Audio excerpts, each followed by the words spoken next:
Greetings, this is Robin's Book Club, episode 73, Gregory Crewdson, Beneath the Roses. Subtitled in some cases, Images of Small Town Life, this book was published in 2008. It's amazing. I mean, really amazing. Crewdson was born in Brooklyn, New York in 1962. He is a fine art photographer and professor at Yale. Crewdson does his photography on a more epic scale than almost anyone else, and that is reflected in the physical presence of this book. You can see how large it is. It's around 40 centimetres by 30 centimetres and 140 pages long. Presumably somebody will have called it a coffee table book at some point, so you may well need to factor in getting a coffee table. Recommended retail in the UK is £50. I think a suggested retail, or however things work in America, is around $70. I paid about a third less than that online, and there are some affiliate links below. Buy this book through them, you'll pay the going rate, and I'll make a small commission, which at the moment is about as close to having a job as I'm likely to get. This body of work was the subject of a documentary by Ben Shapiro called Gregory Crewdson, Brief Encounters.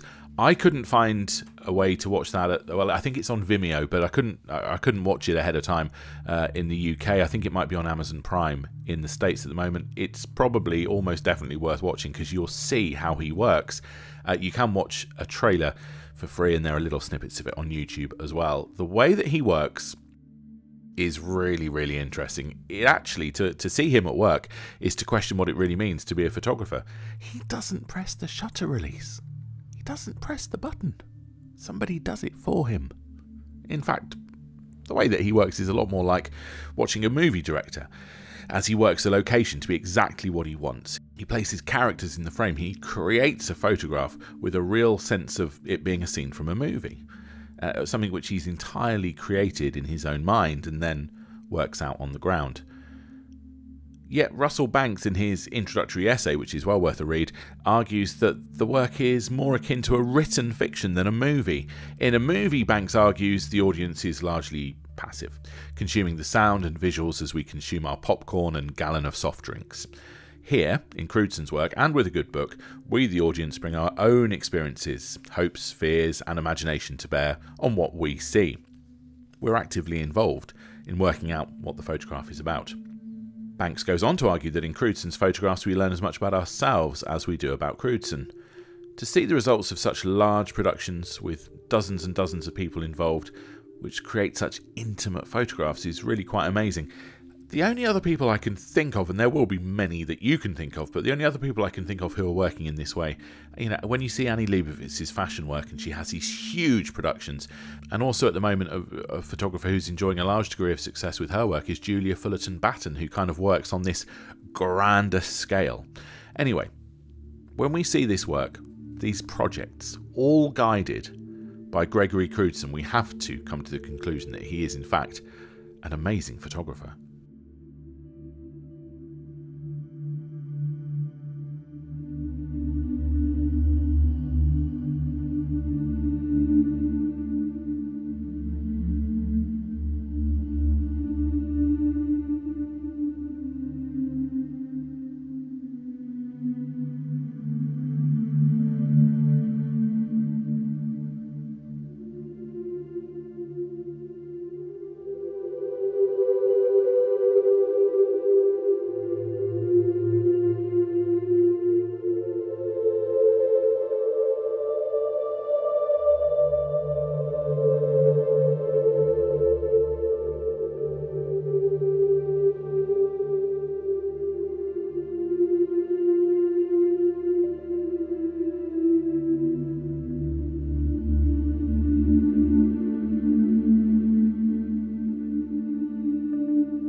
Gregory Crewdson, Beneath the Roses, published in 2008. What did you think of it? It's definitely not street photography, is it? It's not casual. You know, it's a guy with a huge production team, huge lights, massive sets, using large format cameras and getting everything so perfect. And really, you know, allowing our imaginations to go wild. And I love how at the end of the book we get to see sort of behind the scenes. This is what really fascinates me, is when we can kind of get a glimpse into the way that this all works. So I love that Gregory's included this in the book, and I think he's a photographer that you absolutely must check out.